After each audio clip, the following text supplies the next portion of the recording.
Alors, nous allons essayer de parler aujourd'hui de sélection naturelle. Nous allons essayer de comprendre, en fait, à partir d'un exemple, nous prendrons l'exemple de la lactase, l'enzyme lactase, et voir s'il y a intolérance ou pas intolérance, si c'est plutôt du côté génétique qu'il faut chercher la cause, ou si c'est plutôt dû à une histoire, une histoire de l'humanité, mais correspondant dans son histoire à une espèce de sélection naturelle. Bon. Voilà. Grâce aux techniques modernes, on peut connaître les génomes d'êtres humains disparus à partir de restes fossiles, et en les comparant au génome actuel, on peut ainsi reconstituer les principales étapes de l'histoire récente concernant l'humanité. Bon, c'est ce que nous avons fait dans un autre cours.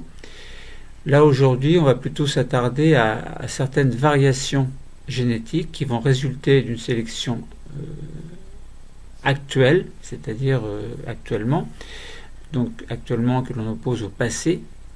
Alors, on va parler de tolérance au lactose. On va voir que les choses ne sont pas simples. On aurait pu parler également de la résistance à la haute altitude. Alors, également parler des variations génétiques qui vont résulter d'une sélection passée. Ça aurait pu être la résistance à la peste. Alors, on pourrait parler de beaucoup de choses, on ne peut pas tout faire.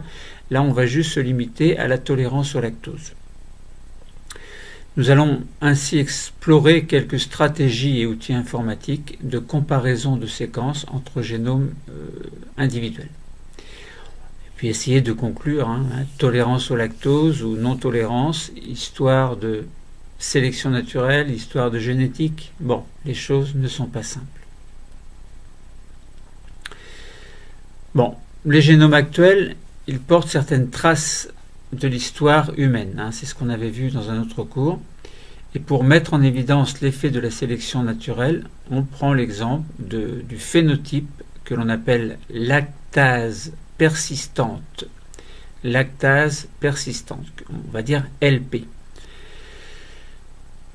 Alors, bon, on va présenter donc des informations d'ordre général concernant ce phénotype lactase persistante, et puis on montrera dans une autre explication en quoi consistent certaines techniques et comment les résultats peuvent être utilisés pour reconstituer l'histoire d'un allèle.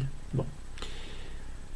Maintenant, on parlera de phénotype LP. On verra qu'il est associé à des mutations qui vont être définies, relatives évidemment à une séquence d'ADN. Alors, on pourra dire que si la mutation était apparue une seule fois au cours de l'évolution, la même mutation éventuellement pourrait être retrouvée à différents endroits du monde. Nous allons voir si c'est le cas ou pas. Et on pourrait également supposer qu'il y aurait un gradient du lieu d'origine de la mutation vers la périphérie. Nous allons essayer de démontrer cela. On observe que des allèles sont différents en Europe et en Afrique et que 3 pôles différents où le phénotype est très représenté existent sur le globe. Alors c'est un petit peu étrange. Donc génétique, encore une fois, ou sélection naturelle. On peut très bien avoir également 2 mutations qui se produisent à 2 endroits différents et qui donnent le même phénotype. Il faut y penser aussi à cela. On peut avoir une seule mutation et à partir de l'individu correspondant, eh bien cet individu a pu donner son gène à la descendance qui s'est elle-même éparpillée, ce qui pourrait expliquer pourquoi on retrouve ce gène à différents endroits et pas à d'autres. On parle de gradient de présence, on va dire. Bon. Donc on observe que les allèles sont différents en Europe et en Afrique et que 3 pôles différents où le phénotype est très représenté existent sur le globe. C'est ce qu'on vient de dire. Donc ce caractère pourrait montrer une convergence évolutive qui serait due à plusieurs mutations différentes, éventuellement. Bon, convergence éventuellement. Cette digestion du lait, elle permet également, autre avantage, d'apporter de la vitamine D, ce qui favorise la croissance en Europe du Nord, là où l'exposition aux UV est très faible, puisqu'on rappelle que pour que la vitamine D puisse se fabriquer dans l'organisme, il faut absolument du soleil. Tous les individus qui vont être porteurs de cette mutation vont donc posséder un avantage à condition de vivre dans un milieu où le lait est disponible. Donc c'est une pratique, donc il faut une pratique de l'élevage d'ovins ou de bovins. Alors oui, en effet, parce que la lactase, en fait, qui permet de digérer le lactose, est présente chez les enfants jusqu'à 3 ans à peu près, mais ensuite, donc ça permet de digérer le lactose, mais ensuite, après ces 3 ans, eh bien, elle disparaît. Donc il n'y a plus la lactase. Donc si on prend du lactose, si on boit du lactose, eh bien, il y a une espèce de... Alors déjà, le lactose ne pourra pas être digéré par la lactase puisqu'elle n'existe pas, mais ensuite, ce lactose va être utilisé par des bactéries de l'intestin et on aura une espèce de fermentation qui va provoquer par exemple des gaz, des ballonnements et donc un inconfort assez important. Donc c'est pourquoi les individus qui vont être porteurs d'une mutation qui va permettre à la lactase de quand même fonctionner après les 3 ans, eh bien, vont être largement avantagés. Bon.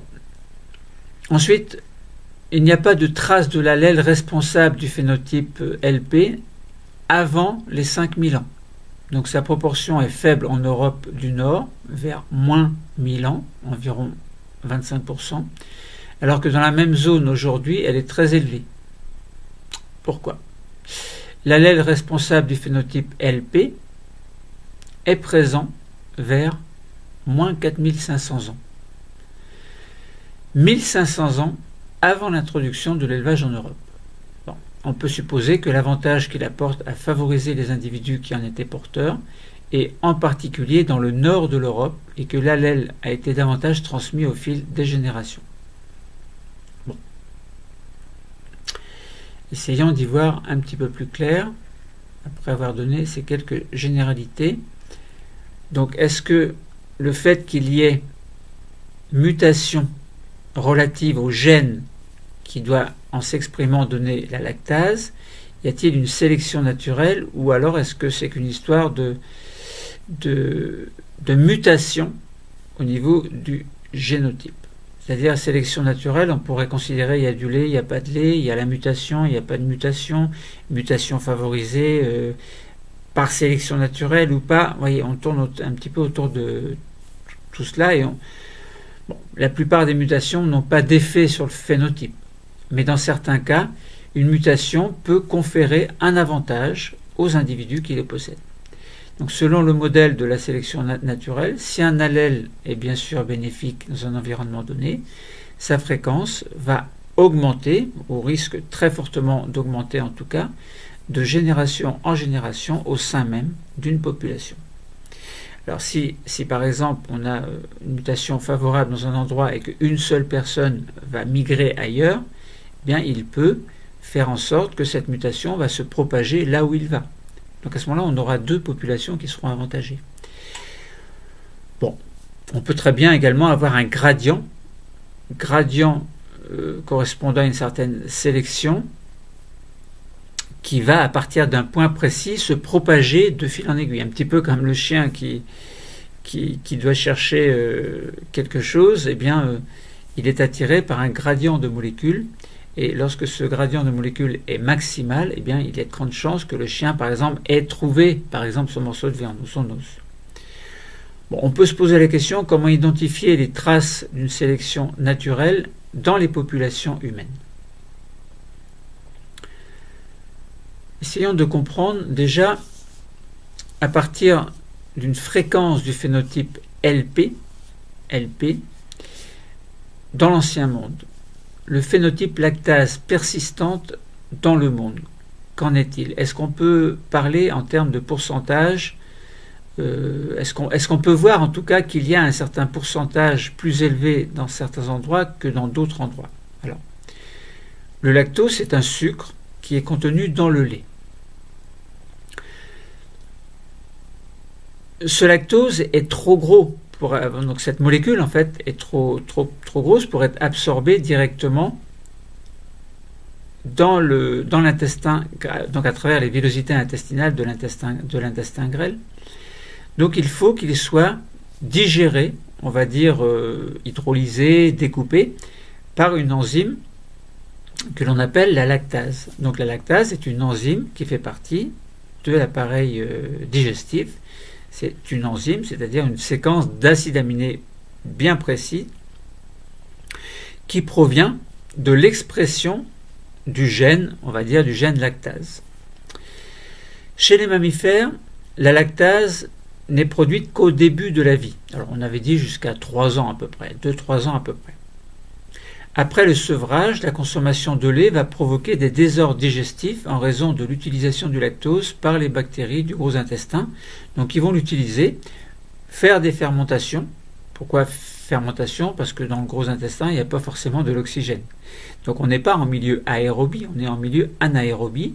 Et donc ce qui va privilégier, donc ce seront les mécanismes d'un métabolisme plutôt fermentatif.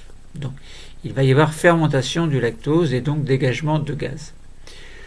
On remarque cependant que 30% des humains possèdent une mutation qui va leur permettre de continuer à produire de la lactase tout au long de sa vie. Donc de consommer du lait sans que les effets secondaires de l'intolérance au lactose ne s'expriment. Donc ça veut dire que avant que les bactéries du gros intestin ne puissent digérer à leur façon en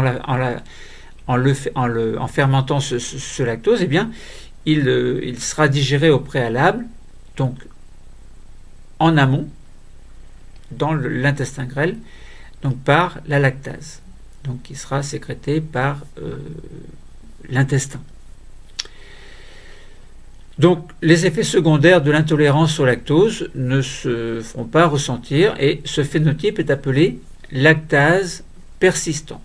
Bon, ça veut dire lactase persistante, LP. Pourquoi persistante? Je répète, parce qu'en théorie, après 3 ans, il n'y a plus la lactase. Alors pour X raisons, le gène correspondant à la lactase ne s'exprime plus, donc ne donne plus le phénotype moléculaire correspondant à la lactase. Lactase, c'est une enzyme, pour X raisons. Bon. Après, on pourrait très bien imaginer que par des manipulations génétiques, on puisse réactiver ce gène-là.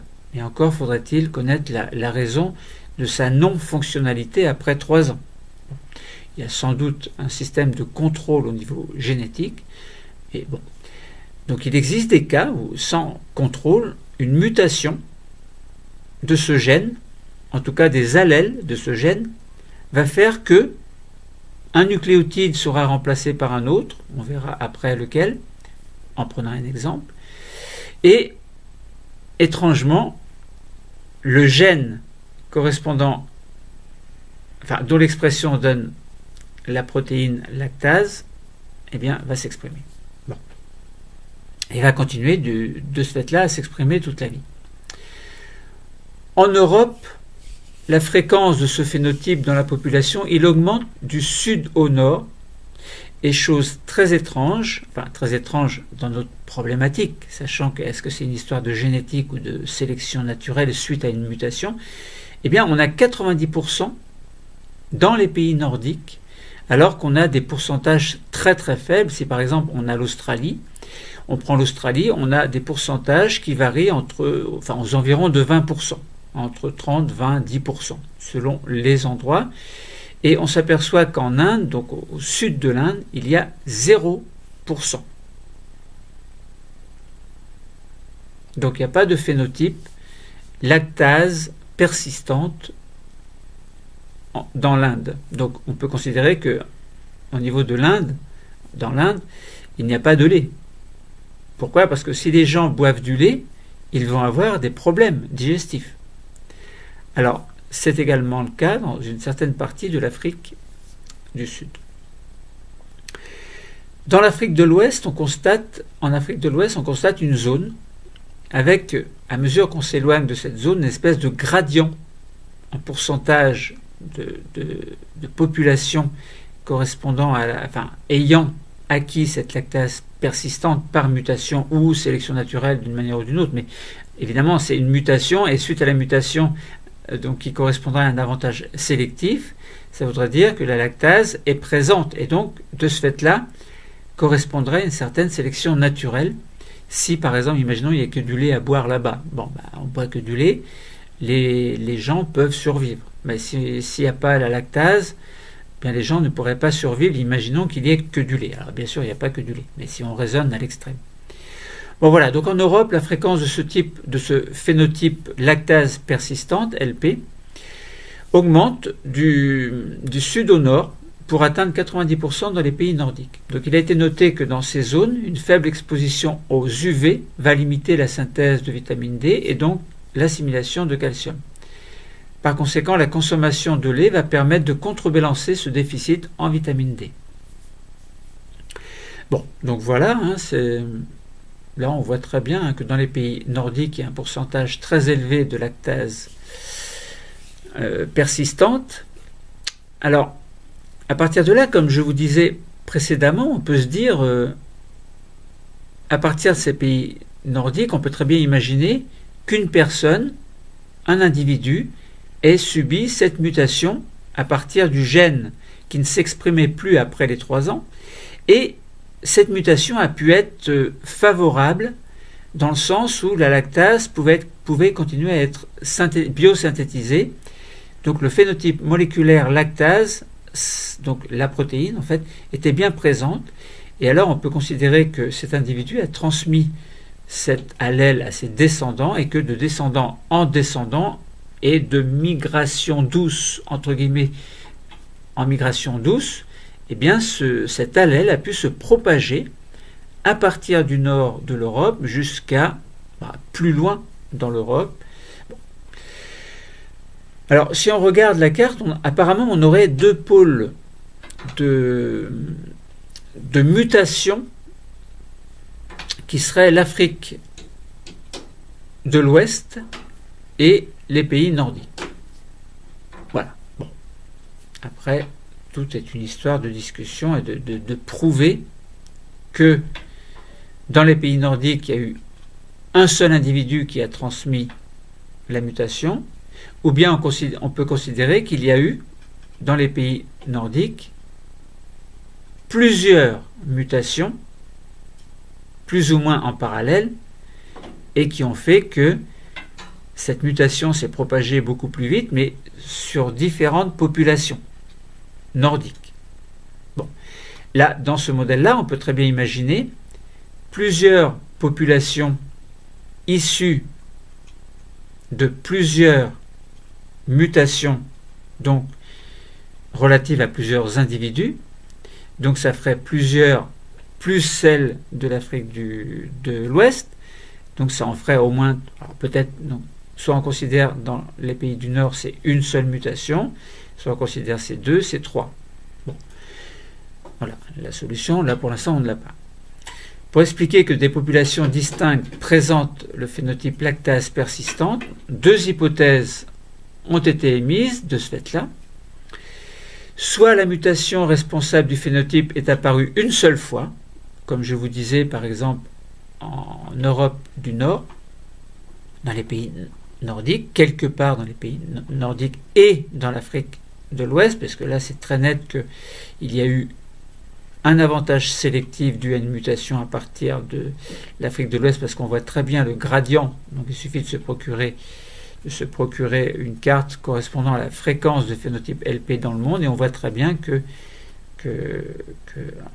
en Afrique de l'Ouest, il y a eu une mutation qui s'est propagée. Pour les pays nordiques, c'est un petit peu différent. D'où l'hypothèse, d'où les 2 hypothèses. Donc la mutation responsable du phénotype est apparue une seule fois dans une population ancestrale commune aux populations qui présentent aujourd'hui cette mutation. Soit il y a eu plusieurs mutations apparues au cours de l'évolution et elles ont été sélectionnées indépendamment, et on parle là de convergence évolutive. Ce qui fait que d'après le document correspondant aux fréquences du phénotype LP dans l'Ancien Monde, donc ça pourrait expliquer qu'on a une fréquence qui atteint les 90% dans plusieurs endroits, dont l'Angleterre, bon, les Pays-Bas également, et l'Irlande, etc. Bon. Alors, on peut s'aider d'un logiciel anagène, par exemple prenons anagène, on pourrait prendre génigène, il est possible de comparer les séquences impliquées dans la persistance de la lactase. Alors on peut prendre trois choses, on va prendre trois allèles en fait, un ADN de fossiles européens qui vont être datés de 8000 ans, c'était à l'époque néolithique. On va prendre un allèle correspondant à l'ADN de population européenne actuelle, LP, donc lactase persistante, et lactase non persistante. Ça veut dire que après les 3 ans, il n'y a pas eu de lactase produite. Et puis ADN de population africaine actuelle de phénotype lactase persistante LP ou lactase non persistante LP.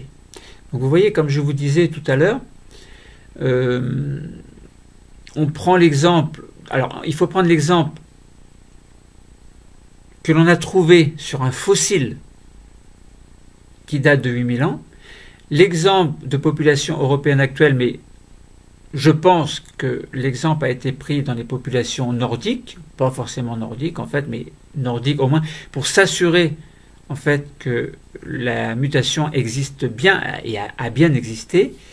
Et l'ADN de population africaine, là où on voit très bien dans l'Afrique de l'Ouest qu'il y a eu un pôle de migration à partir un gradient de migration à partir d'un point précis.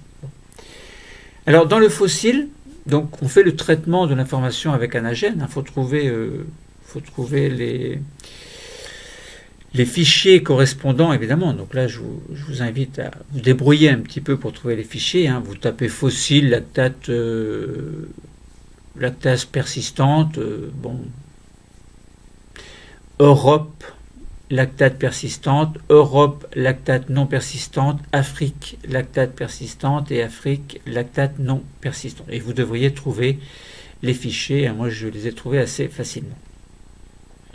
Alors, correspondant à la séquence de l'allèle fossile correspondant à ce gène, donc à cet allèle qui va par expression donner la lactase, eh bien on a une séquence. Alors je ne vais pas lire évidemment toute la séquence. Ce que je vais simplement faire, c'est faire une comparaison de séquences avec les autres séquences pour voir l'endroit de la mutation. Alors, donc on regarde la séquence fossile qui sera une référence et on regarde à quel moment, à quel endroit, est-ce qu'il y a eu une mutation déjà, est-ce qu'il n'y en a pas eu. Alors concernant Europe LP et Europe LNP, donc Europe du Nord, peut-être, peu importe, le principal c'est quelle est la mutation. Alors quand on regarde Europe LP, on a une mutation à un certain endroit, vous regardez, et à la place d'une cytosine, on a une thymine. Et ce simple fait qu'il y ait une mutation, une thymine à la place d'une cytosine, fait que l'enzyme, enfin pas l'enzyme, mais l'allèle, donc le gène directement, devient fonctionnel.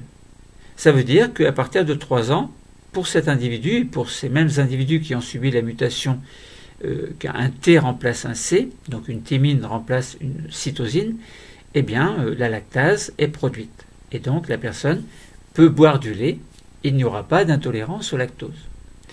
Si on regarde en Europe, alors ça correspond à une espèce de témoin, LNP, c'est-à-dire lactate non persistante, ça veut dire qu'après 3 ans, il y a toujours une intolérance, eh bien on n'a pas cette mutation, c'est-à-dire il n'y a pas cette thymine qui remplace une cytosine. En Afrique, c'est un petit peu le même principe, sauf que, et chose très étonnante, c'est pas la même mutation. Là, c'est à la place d'une thymine, on a une guanine. Et ça donne la possibilité à l'allèle de fabriquer, en s'exprimant évidemment, le phénotype moléculaire correspondant à la lactase. Bon, si on regarde Afrique LNP, il n'y a pas cette mutation, ni le G qui remplace le T, ni le T qui remplace le C. Donc, comme dans le cas de ce qui s'est passé en Europe, eh bien, ça veut dire que deux mutations différentes donnent le même phénotype. Ça veut dire que là, nos deux mutations correspondant soit à ce qui s'est passé en Europe, soit à ce qui s'est passé en Afrique, nous donnent le même résultat. Donc c'est une chose très étrange qu'on pourrait expliquer en faisant une analyse beaucoup plus fine, mais là qu'on ne va pas expliquer aujourd'hui. Donc ça veut dire que deux mutations différentes donnent le même phénotype. Bon, ça c'est pas nouveau, mais c'est quand même, bon, allez, on va dire c'est étonnant.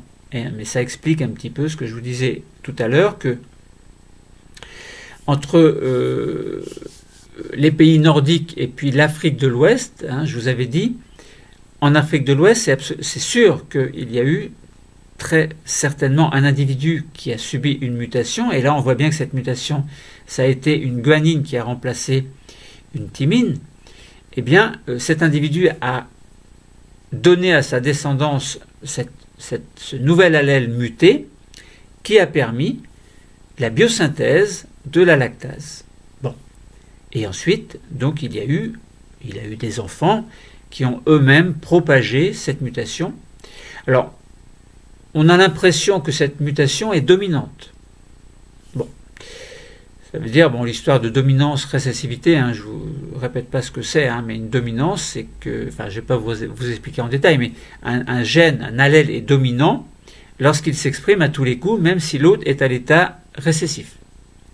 Par contre, pour qu'un allèle s'exprime, un allèle récessif s'exprime, il faut qu'il soit à l'état de double récessif.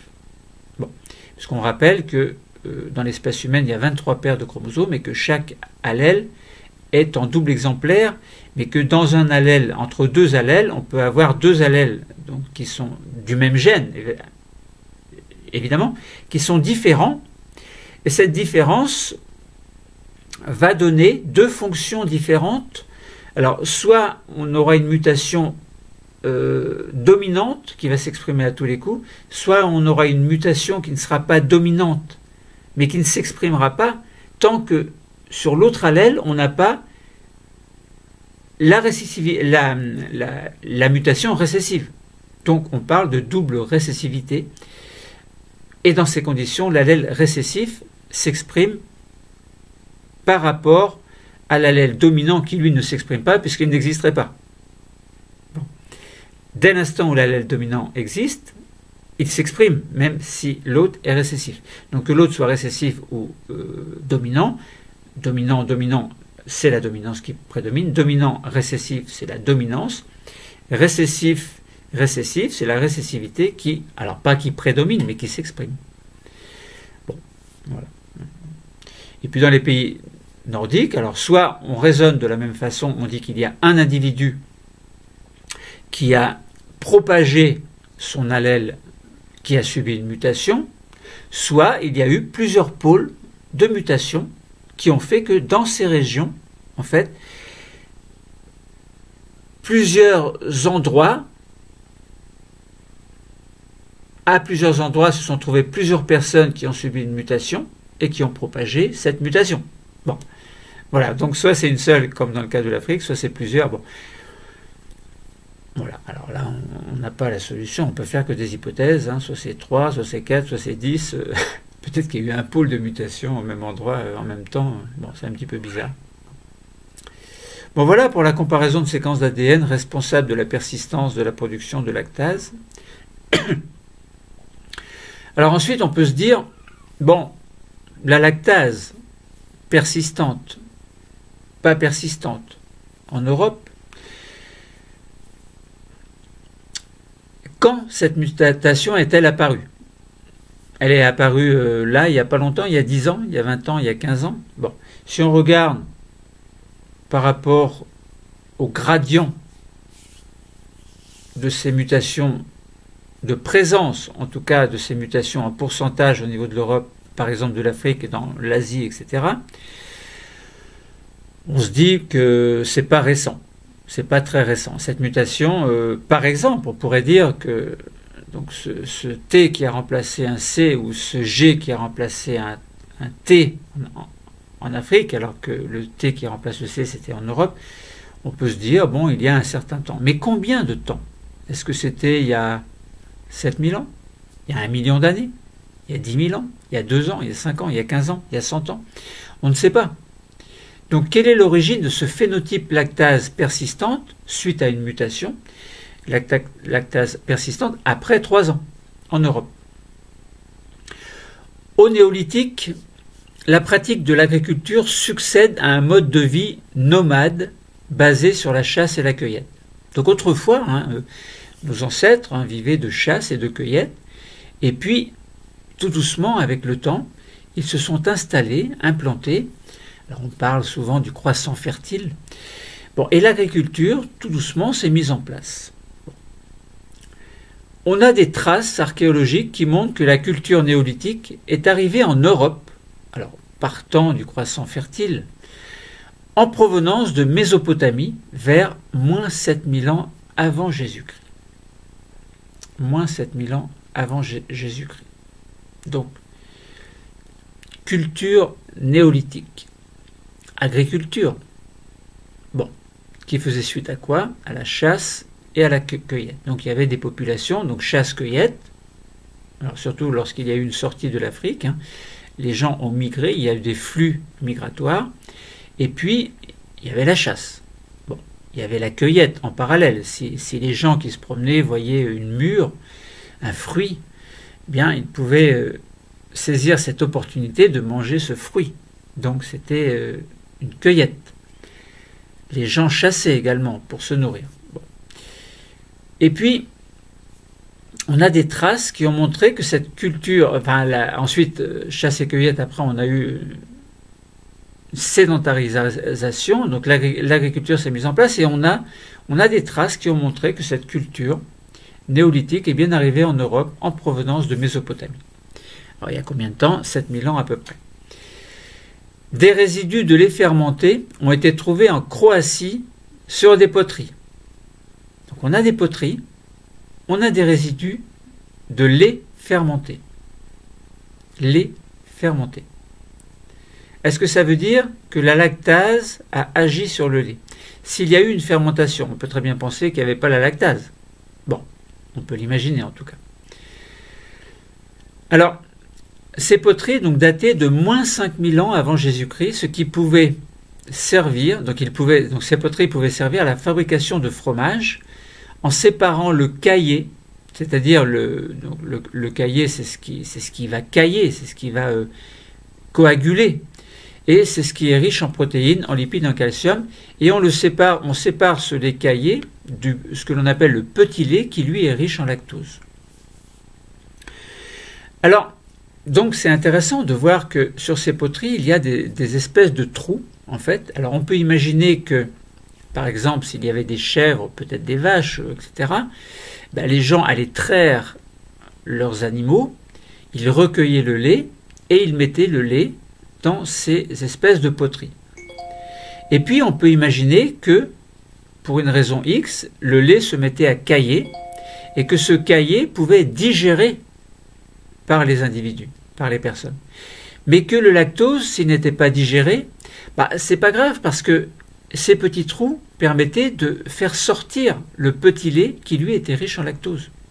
Donc de ce fait-là, que les gens soient lactase persistante ou lactase non persistante, ça ne changeait pas grand-chose. L'avantage, c'est que les non persistants, c'est-à-dire après 3 ans, ceux qui ne pouvaient plus digérer le lactose, pouvaient quand même manger des fromages, puisqu'il n'y avait pas de lactose à l'intérieur, du fait que le petit lait était sorti par les trous des poteries. Donc c'est intéressant. Et puis, si des gens se disaient, tiens, je vais recueillir ce petit lait, donc riche en lactose, s'ils le buvaient, s'il n'y avait pas de désordre intestinaux, ça voulait dire qu'ils avaient la lactase. S'ils avaient au-delà de 3 ans, eh bien ça voulait dire qu'il y avait bien eu une mutation et donc un avantage sélectif ici, dans le cas où ils pouvaient prendre du lactose. Imaginons maintenant que qu'on ne puisse plus faire de fromage, ou que les gens n'aient pas cette culture savoir faire du fromage, et qu'ils boivent du lait. Ils boivent du lait. Bon, intolérance au lactose. Voilà, donc tout doucement, imaginons qu'il n'y ait que du lait à boire, tout doucement, ces gens qui sont intolérants au lactose vont peut-être disparaître. sur le long terme, évidemment.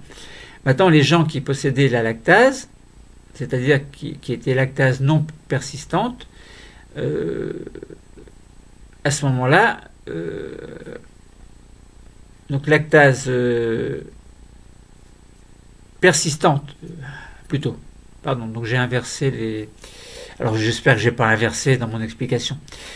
Les gens qui sont lactase persistante possèdent l'allèle muté, donc sont capables de prendre du lactose, et lactase non persistante, ça veut dire qu'il n'y a pas eu de mutation. Alors j'ai l'impression que j'ai inversé, hein, bon, vous avez compris de toute façon qu'à travers ces petits trous, le lactose passé, et imaginons qu'il n'y a pas de poterie, il n'y a pas de petits trous, et que les gens fassent du fromage et qui possèdent encore le lactose, bah ça voudrait dire que ceux qui sont intolérants au lactose, donc lactase non persistante, eh bien ça voulait dire que tout doucement avec le temps allait disparaître en imaginant qu'il n'y avait que du fromage à manger, ce qui n'était pas le cas évidemment, mais on prend le cas extrême. Alors que ceux qui possédaient la mutation, donc lactase persistante au niveau de l'enzyme, donc au niveau de l'expression de l'allèle, évidemment, eh bien ceux-là pouvaient survivre. Donc voilà, et là on peut, dans le cas extrême dont je vous parle, ce qui n'est pas le cas, mais c'est un exemple pour vous dire que on peut très bien considérer que cela constitue un avantage sélectif. Bon. Naturel, évidemment. Dans le sens où le lait est naturellement extrait des animaux. Bon, voilà. Donc ce fragment de poterie, il comporte des orifices. Hein, donc voilà, on a compris pourquoi. Donc, ce qui se passait à l'époque en Croatie au niveau de ces poteries. Alors on peut rechercher l'origine de la mutation à partir d'ADN fossile. Hein. Bon, on ne va pas trop détailler ici. Vous pouvez vous procurer une carte où on voit par exemple... ce qui s'est passé il y a 4500 ans, on recherche, il y a eu une mutation pour 10 allèles, admettons. Alors les dents et le rocher, c'est-à-dire que c'est l'os de l'oreille interne, sont des organes dans lesquels l'ADN ancien est le mieux conservé. En broyant ces os, on peut récupérer de l'ADN que l'on peut séquencer. Donc on peut faire un séquençage complet du génome et on peut rechercher la mutation LP qui est fréquente chez les Européens actuels. On peut le faire également sur des squelettes qui dataient du néolithique et vous pouvez trouver un document qui indique le nombre de mutants LP retrouvés par rapport au nombre de génomes étudiés. Donc si on prend par exemple à Crétunoise, il y a 5500 ans, donc si on prend ce cas-là, on aura 0 mutant sur 2 génomes étudiés. Si on regarde Drest-Wo, moins 2200 ans, 0 mutant sur 1 génome étudié. Alors évidemment, vous allez me dire, si on prend l'exemple sur un seul génome, on étudie, c'est pas représentatif, et vous avez raison. Si on prend à Derenburg, Cuyavia, des noms compliqués à prononcer, hein. Des noms que bon, moins 1600, moins 4500 ans, il n'y a rien. Moins 1000 ans, sur 8 génomes étudiés, on en trouve 2. On trouve 2 mutants. Donc il y a au moins 1000 ans. Donc cette mutation est apparue il y a au moins 1000 ans. Donc si je regarde, je cherche moins 1000, moins 6500, moins 6000, moins 4400, c'est 0 sur 9, à Cuyavia. À Drest-Wo, moins 2200, il n'y a rien. Crétunoas, il n'y a rien. Et IRE, il y a 4500 ans, une mutation sur 10 génomes étudiés. Donc, on remonte au moins à 4500 ans. Mais c'est dans le nord de l'Europe. Hein, c'est pas dans le croissant fertile, etc. C'est bien dans le nord de l'Europe. Durenberg ou Derenberg, moins 5500, il n'y a rien. Hotzl, moins 3300, il n'y a rien, etc., etc. Et si on prend à Longar, en Espagne, moins 4500 ans, il y en a 7 sur 26. Bon. Qu'est-ce qu'on peut dire de cette carte? C'est que si on regarde IR, moins 4500 ans, il y a une mutation, ça veut dire que la mutation est bien apparue il y a au moins 4500 ans. Alors, est-ce que c'est elle qui est à l'origine de tout ce qui s'est passé ailleurs? Est-ce que le premier homme, on va dire, qui a subi cette mutation, est-ce qu'il était à Ir?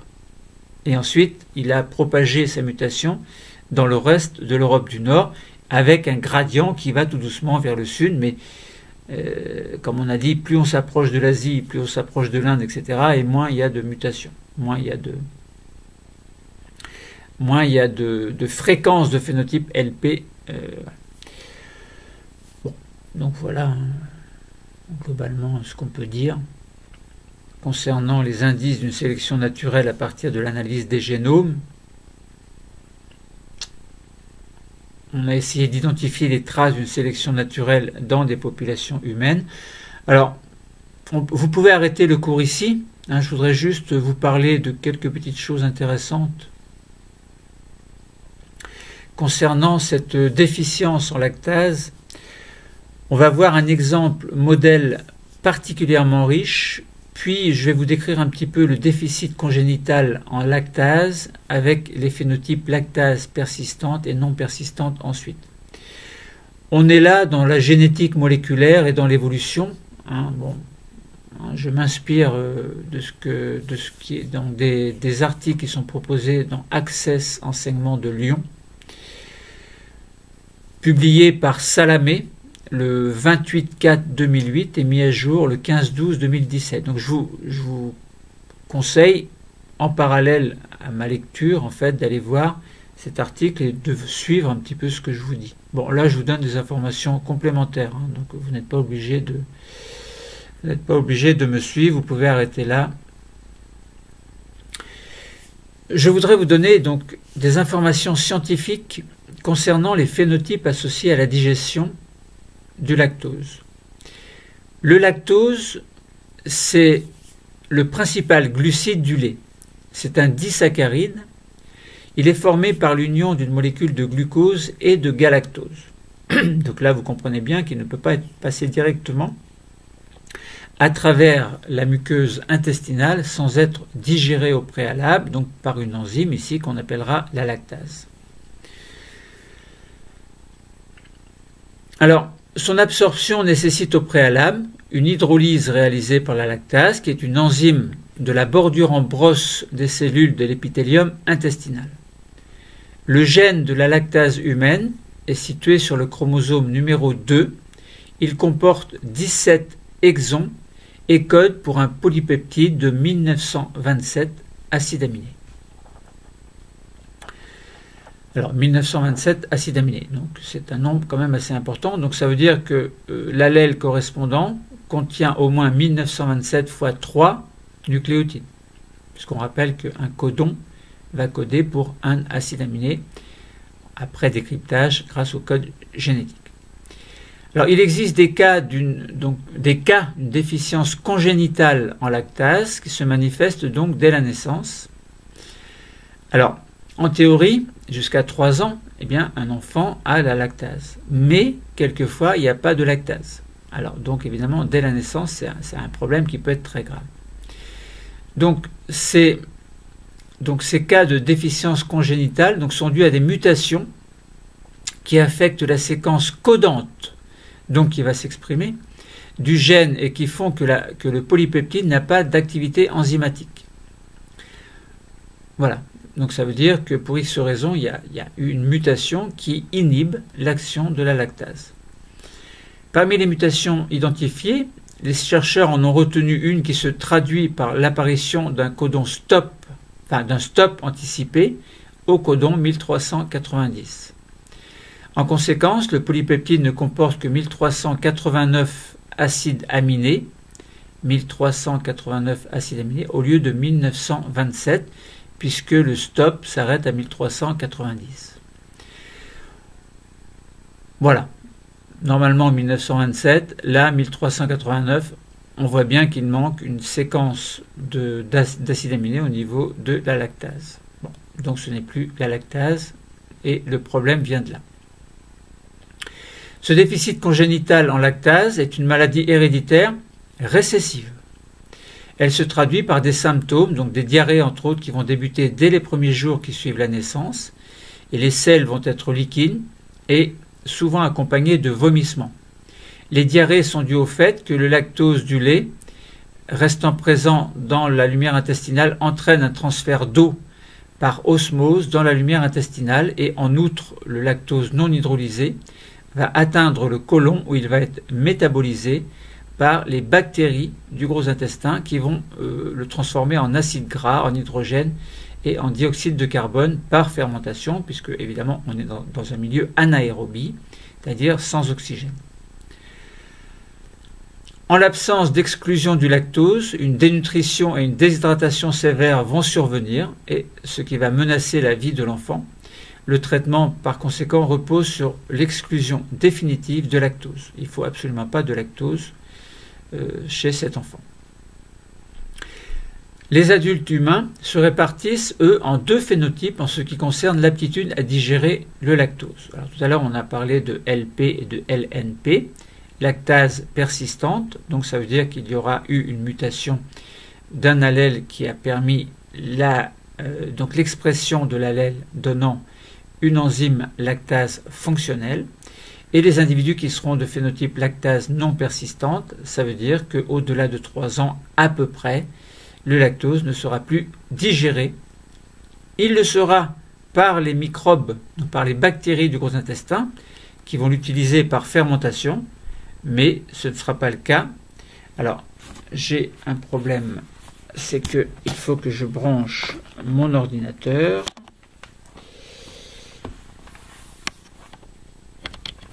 Que je branche le courant électrique.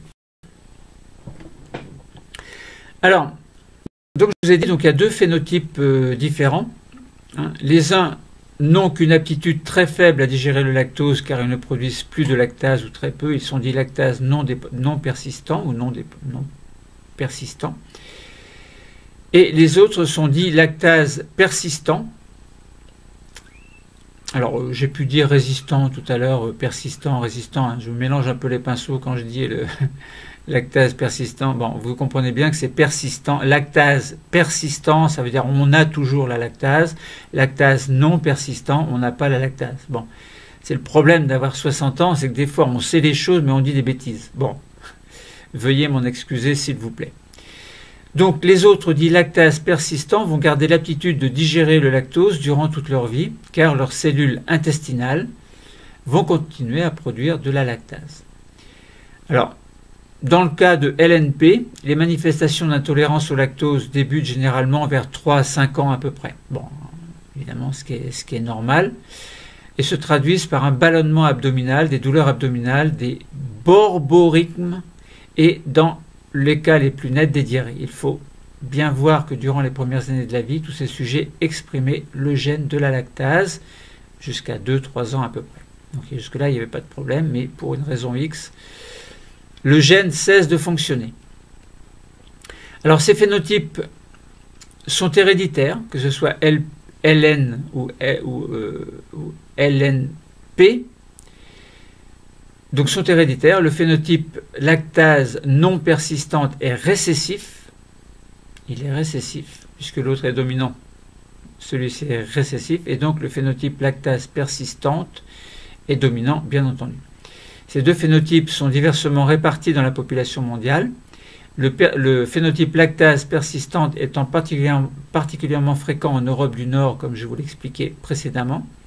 Et en France, la fréquence du phénotype lactase non persistante est à peu près de l'ordre de 20% dans le Nord et de 50% dans le Sud. Donc il y a une inversion. Donc si ça vient des pays du Nord, on se demande bien pourquoi ce n'est pas inversé. Bon.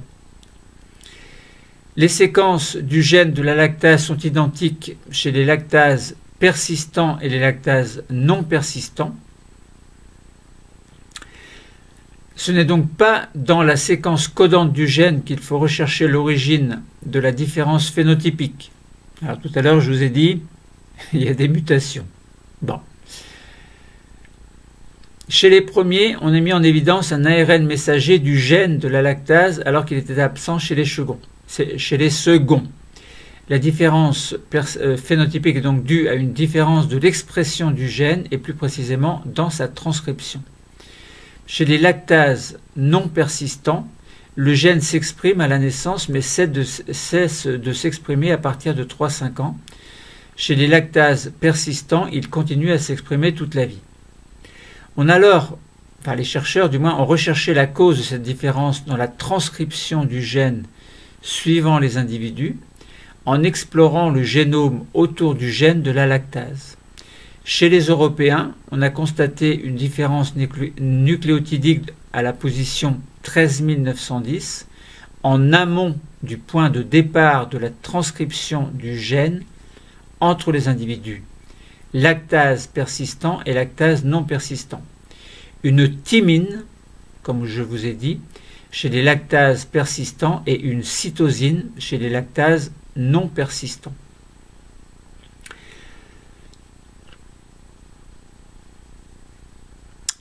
Donc si on regarde des fragments de 2 brins d'ADN autour de la position 13 910 en amont du début de la transcription du gène de la lactase, on regarde la paire de bases différentes est en rouge sur le document. Voilà. Bon, donc on a le brin 1 LP, on a une thymine. Brin 2 LP, on a donc une adénine, ce qui est logique. Et le brin 1 pour LNP, on a une cytosine. Et le brin 2 pour LNP, on a évidemment une guanine. Donc pour la lactase persistante, on a un T. Alors si on considère le brin,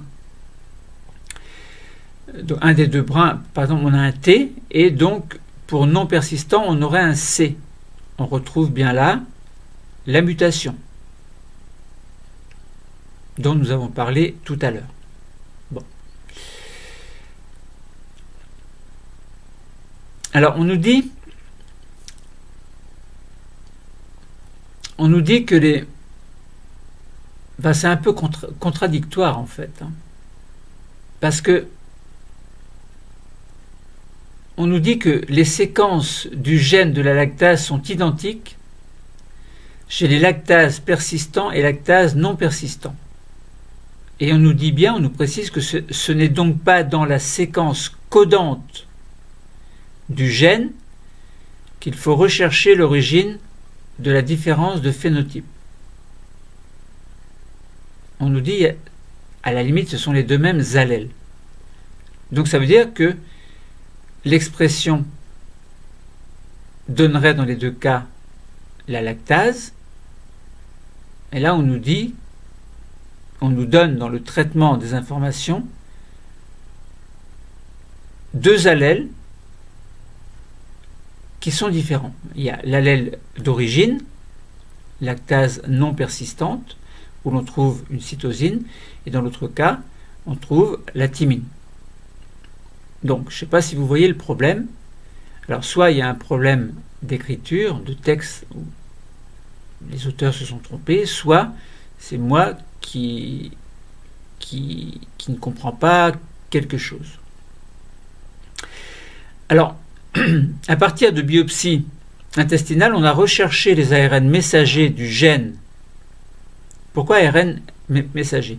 Parce qu'à partir d'un gène, il y a ce que l'on appelle la transcription, qui va correspondre à une espèce de modèle du gène qui va pouvoir être traduit en protéines. Bon.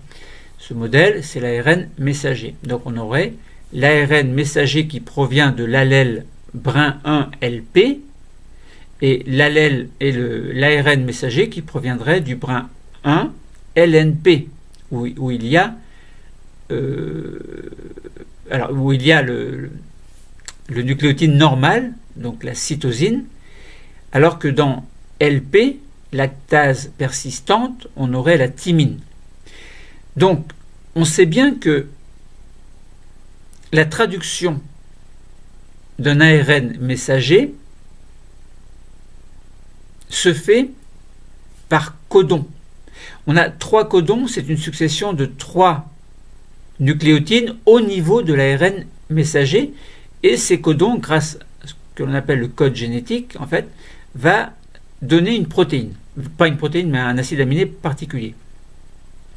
Donc si on a dans un cas une thymine pour LP et une cytosine pour LNP, on voit bien qu'à cet endroit, le codon ou les deux codons ne vont pas coder forcément pour le même acide aminé. Donc là, on aurait bien donc une différence de séquence dans les deux allèles. Or là, on nous dit les séquences du gène de la lactase sont identiques chez les lactases persistants et les lactases non persistants. Et on nous dit bien, ce n'est donc pas dans la séquence codante du gène qu'il faut rechercher l'origine de la différence phénotypique. Donc voilà, là c'est un véritable problème. Alors je continue à lire. À partir des biopsies intestinales, on a recherché les ARN messagers du gène de la lactase chez les individus, alors lactase persistant et lactase non persistant. Donc ça veut dire que, puisqu'ils considèrent qu'on a les deux mêmes allèles, mais c'est pas vrai, puisque là on a deux fragments, on a bien une mutation à un endroit, puisqu'on a le brin LP, on a bien la mutation, la thymine, à la place de la cytosine. Alors pourquoi est-ce qu'on nous dit qu'il faut rechercher l'origine dans les ARN messagers? Donc chez les premiers, c'est-à-dire lactase persistant, quand on recherche les ARN messagers correspondant à l'allèle, on a différentes. Donc chez les premiers, on a mis en évidence l'ARN du gène de la lactase, alors qu'il était absent chez les seconds. C'est étonnant. Ça veut dire que chez les lactases persistants, on a l'ARN messager. Chez les lactases non persistants, on n'a pas l'ARN messager. Et pourquoi est-ce qu'on n'aurait pas l'ARN messager? Pourquoi? Alors évidemment, je n'ai pas toutes les informations. Sans doute qu'il y a quelque chose qui a fait que cet ARN messager, dans le cas de la lactase non persistante, c'est-à-dire dans le cas normal en fait, mais qui est défavorable dans la population, évidemment, puisque pour les gens qui ont des vaches, des brebis, etc., même les chameaux, enfin les chamelles, bien s'il y a du lait, il y a du lactose à l'intérieur, et puis dans le cas normal de la population, il n'y a pas l'enzyme. Bon, donc ça veut dire qu'il n'y a pas le gène. Et la mutation d'un allèle va faire que c'est possible d'utiliser la lactase. Donc là, j'ai bien compris qu'on nous dit qu'on a les mêmes séquences, que ce soit persistant ou non persistant. Après, on nous montre que les deux allèles correspondants ne possèdent pas les mêmes mononucléotides, donc thymine, cytosine, donc cytosine dans LNP, thymine dans LP. Donc ça voudrait dire que chez lactase persistant, on a l'ARN messager, lactase non persistant, on n'a pas l'ARN messager. Donc ça voudrait dire indirectement que pour la lactase persistante,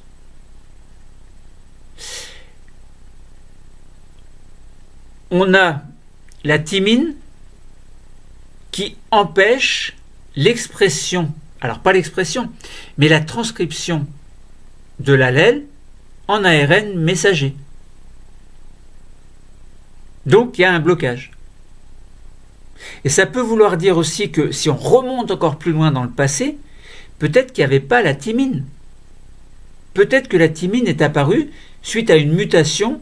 Par exemple, on peut remonter très très loin dans le passé, on peut très bien imaginer qu'il y avait la cytosine, donc l'ARN messager pouvait s'exprimer, enfin pouvait être transcrit en tout cas, enfin non, le gène, donc l'allèle pouvait être transcrit en ARN messager qui pouvait donner la lactase, et ensuite il y aurait eu, il y a très très longtemps, une mutation qui a donné la thymine à la place de la cytosine, et dans ces conditions, eh bien l'ARN messager ne pouvait plus se former, donc il ne pouvait plus y avoir de transcription. Bon, où est la solution? Donc, je répète que chez les premiers, c'est-à-dire chez les lactases persistants, on a mis en évidence l'ARN messager du gène de la lactase, alors qu'il était absent chez les non persistants. Donc chez les non persistants, il n'y avait pas d'ARN messager. La différence phénotypique est donc due à une différence de l'expression du gène et plus précisément dans sa transcription. Donc là, je comprends bien que apparemment les auteurs ne se sont pas trompés. Ils disent bien que le problème vient non pas de la traduction d'un ARN pour donner la lactase, mais provient bien d'un problème correspondant à la transcription de l'allèle vers un ARN messager, transcription possible chez les lactases persistants suite à une mutation d'une thymine qui se transforme, non, d'une cytosine plutôt qui se transforme en thymine. Donc, mutation favorable. Donc, sélection naturelle tout à fait favorable. Alors, chez les lactases non persistants, le gène s'exprime à la naissance, mais cesse de s'exprimer à partir de 3 à 5 ans. Donc, ça veut dire que chez les lactases non persistants, l'état normal fait que l'allèle, en s'exprimant, va s'exprimer dans un premier temps grâce à la transcription en ARN messager qui va être fonctionnel. Il est fonctionnel. Puis à partir de 3 ans, il ne devient plus fonctionnel. Cet ARN messager ne se forme plus.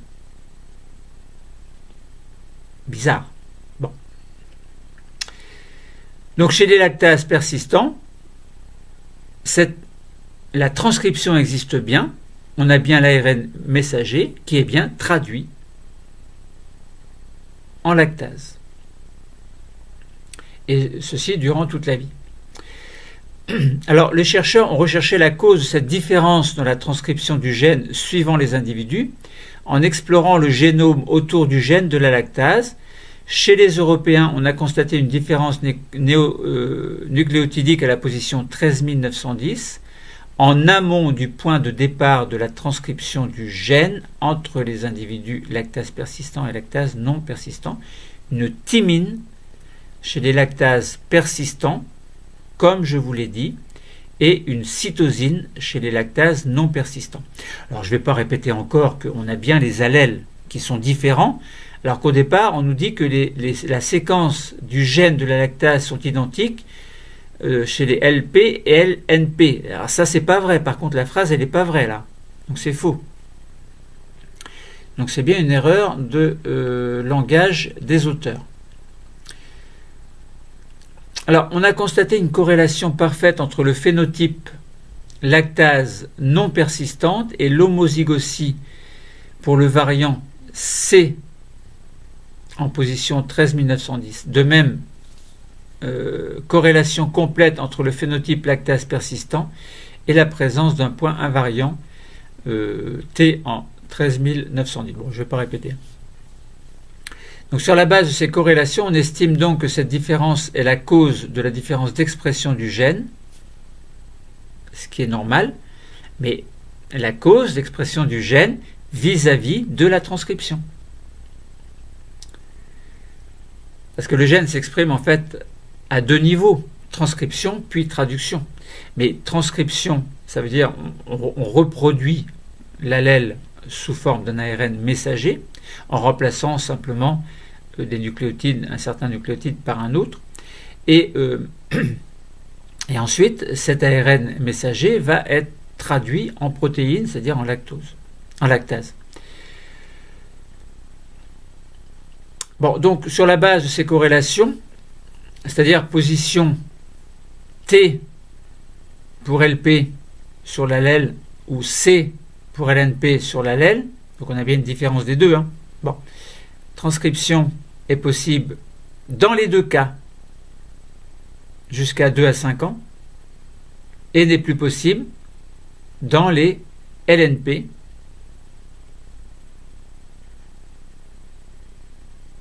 après 3 ans. Donc, sur la base de ces corrélations, c'est-à-dire de corrélations de positionnement au même endroit des deux nucléotides différents, on estime donc que cette différence est cause de la différence d'expression du gène au niveau de l'ARN messager. Attention. Bon. Cela introduit l'idée que des séquences situées en dehors de la séquence proprement dite du gène peuvent avoir une influence sur son expression. Et là, évidemment, là, j'ai pas de réponse. Bon. Alors, cela a été confirmé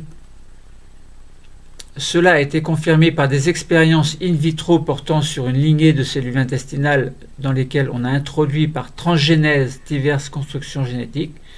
3 types de constructions ont été utilisés donc qui comprennent tous une même structure de base, donc la séquence du gène rapporteur, qui était la luciférase, associée à la région promotrice du gène de la lactase, et la région promotrice se trouve immédiatement en amont du gène sur laquelle se fixe l'ARN polymérase, c'est-à-dire l'ARN qui va servir, donc qui va être utilisé dans la transcription.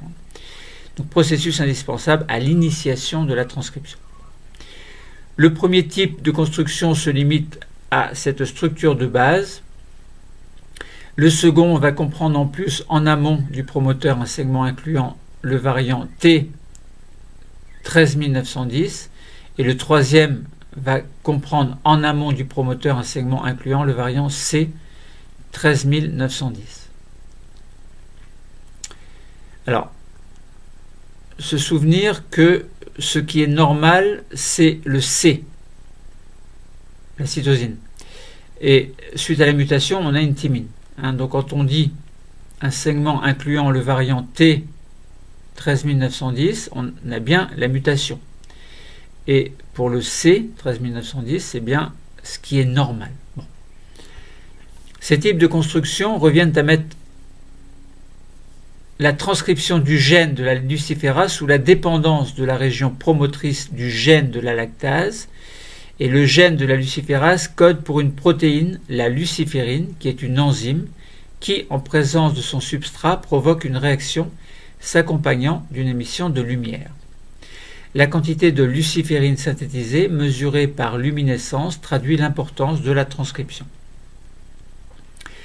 Même s'il y a une transcription du gène de la luciférase avec la première construction génétique, cette transcription est plus importante avec les constructions 2 et 3.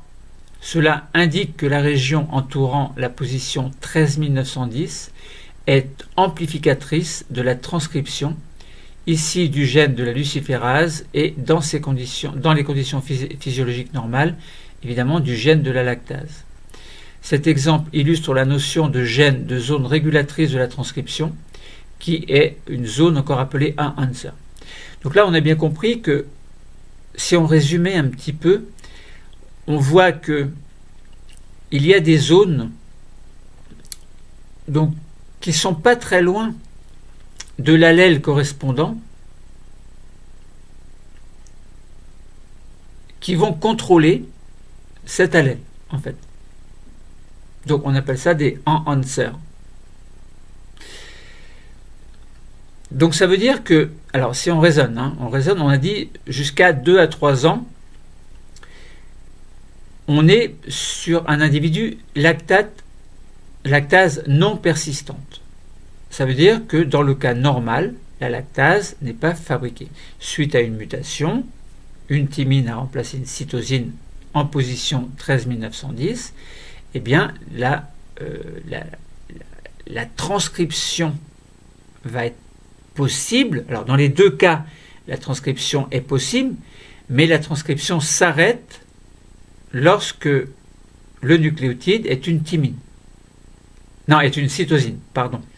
Et lorsque, suite à la mutation, la thymine apparaît, alors la transcription, alors qui est possible jusqu'à 3 ans, elle ne l'est. Alors, lorsque la thymine est introduite, la mutation, donc cette mutation fait en sorte que la transcription en ARN messager est possible et que cet ARN messager va lui-même s'exprimer pour donner une protéine. Alors que dans le cas normal, entre guillemets, où c'est une cytosine, jusqu'à 3 ans, la transcription est possible, l'ARN messager va s'exprimer va être traduit en protéines, donc la lactase, pour donner une lactase, mais qu'après 3 ans, cette transcription n'est plus possible parce que, pas très loin de ce gène-là, il y a une zone qui va contrôler le fait qu'il y ait une transcription ou pas. Voilà, donc cette zone régulatrice est importante, elle est indispensable à l'activation de la transcription. Alors pourquoi il y a une désactivation de la transcription dans le cas de la lactase non persistante, dans le cas des individus lactase non persistante? Ça, pour l'instant, j'en sais rien. Alors, des études ont révélé dans le noyau des cellules intestinales la présence de protéines, notamment de protéines OCT1, facteur de transcription connu, qui se lie à la zone amplificatrice du gène de la lactase. La liaison de cette protéine avec la liaison comprenant le variant T13910, donc suite à la mutation, est beaucoup plus forte que la liaison avec la région du variant C13910, donc où il y avait donc la lactase qui était formée jusqu'à 3 ans, mais ensuite lactase non persistante. Donc ça veut dire que dans la zone à côté, il y a une espèce d'amplification du gène de la lactase. Donc ça veut dire que pour que le gène de la lactase s'exprime, il faut qu'il soit amplifié. Amplifié par une région que l'on va appeler enhancer, donc une zone régulatrice de la transcription, et qu'en plus, il faut qu'une certaine protéine se lie à la région amplificatrice du gène de la lactase, c'est-à-dire va se lier à l'enhancer. Donc ça veut dire que la protéine OCT1 se lie à la zone régulatrice. Donc si la protéine se lie à la zone régulatrice, alors il y a une amplification du gène de la lactase en position T13910.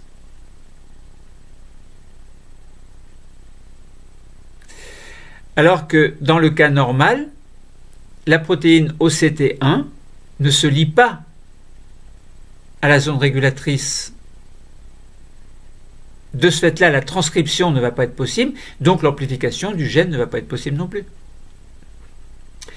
Ces données n'expliquent pas totalement ce qui se passe après le sevrage chez les personnes lactase non persistant.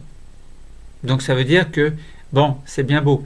On a vu qu'il y a le gène, donc l'allèle lactase persistante ou non persistante, avec ou non la mutation, et que dans l'un ou l'autre cas, il faut, pour qu'il y ait une amplification du gène de la lactase, il faut que OCT1 se fixe sur la zone régulatrice. Alors, dans le cas de la mutation, donc avec une thymine à la place d'une cytosine, on a bien amplification, on a bien production de lactase, donc digestion du lactose, mais là on nous dit que cette protéine OCT1, qui est le facteur de transcription, ne suffit pas à expliquer ce sevrage chez les personnes lactase non persistantes. On peut penser que ce sont des changements dans les facteurs de transcription qui sont en jeu, mais on n'a pas toutes les données. Donc, en dépassant le cas particulier de la lactase, cet exemple complète une vision du gène en associant une région transcrite, en associant plutôt à la région transcrite celle des zones promotrices et régulatrices. Bon. Donc là, on arrive dans un domaine où les explications risquent d'être un petit peu plus complexes. On aurait... Bon, je ne vais peut-être pas vous expliquer les mécanismes, parce qu'on parle de régions amplificatrices, donc de zones régulatrices en amont, d'amplificateurs, de promoteurs, c'est compliqué. Donc je ne vous en parle pas. Alors, est-ce qu'on peut montrer ou donner des généralités sur l'évolution de ces phénotypes. La quasi-totalité des mammifères sont capables de digérer le lactose et donc de produire la lactase avant le sevrage. On a dit, par exemple, dans l'espèce humaine, jusqu'à 2 à 3 ans. Mais ils perdent cette faculté ensuite. Donc, au-delà de 3 ans, lactase non persistante. Mais s'il y a une mutation, c'est-à-dire si la cytosine en position 13910 est remplacée par la thymine, alors c'est possible de bénéficier de la lactase, donc de pouvoir boire du lait en toute tranquillité. Alors, les adultes ont donc le phénotype, pour phénotype, la lactase, donc le phénotype lactase non persistante. Ce phénotype est aussi majoritaire dans la population mondiale. 65% sont lactase non persistant et 35% lactase persistant. Donc cette différence de pourcentage montre bien que à une certaine époque de l'évolution, c'est 65% qui prédominent et qui montrent que il y avait eu, alors peut-être, là je fais une hypothèse, qu'il y avait eu une mutation qui empêchait, en fait c'est un petit peu l'inverse de ce qui s'est passé il y a par exemple 5000 ans à peu près, peut-être on n'en sait rien, peut-être que à la place du C, il y a une thymine qui favorise la formation du lactose, et peut-être qu'ensuite, et peut-être qu'avant ça, ça a été le contraire.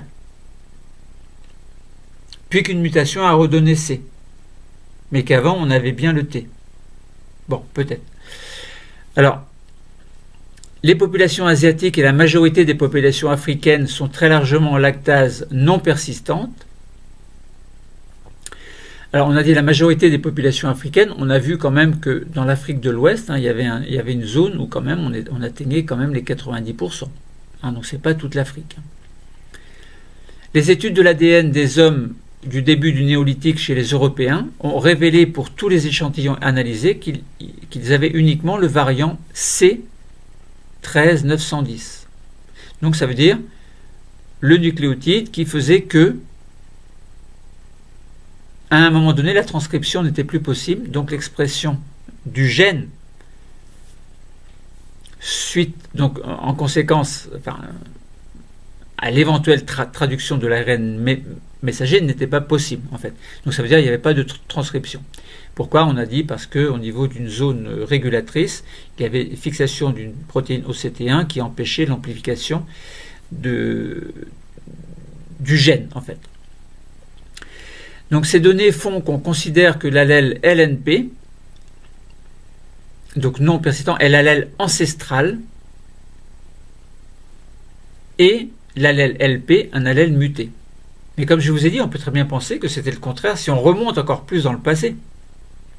LP pouvait être l'allèle normal, LNP a pu être mutant, a pu s'exprimer suite à une mutation, et puis ensuite, une nouvelle mutation un T qui remplace un C et qui donne, cette fois-ci, la possibilité de digérer le lactose, grâce à la lactase.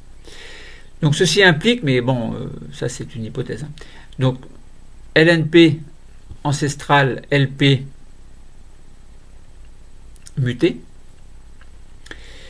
Ceci implique que l'allèle muté s'est répandu dans les populations nord-européennes et est resté rare dans les autres. Donc sélection naturelle, dérive génétique, etc.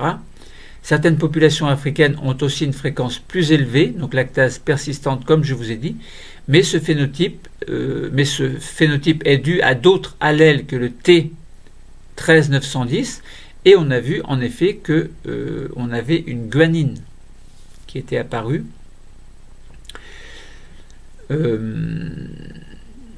Donc une guanine qui était apparue. Alors, donc on a dit qu'une guanine était apparue. Alors à la place d'une thymine, alors que là dans les populations européennes LP, on avait une thymine apparue à la place d'une cytosine. Et que dans les populations africaines, on a une guanine apparue à la place d'une thymine.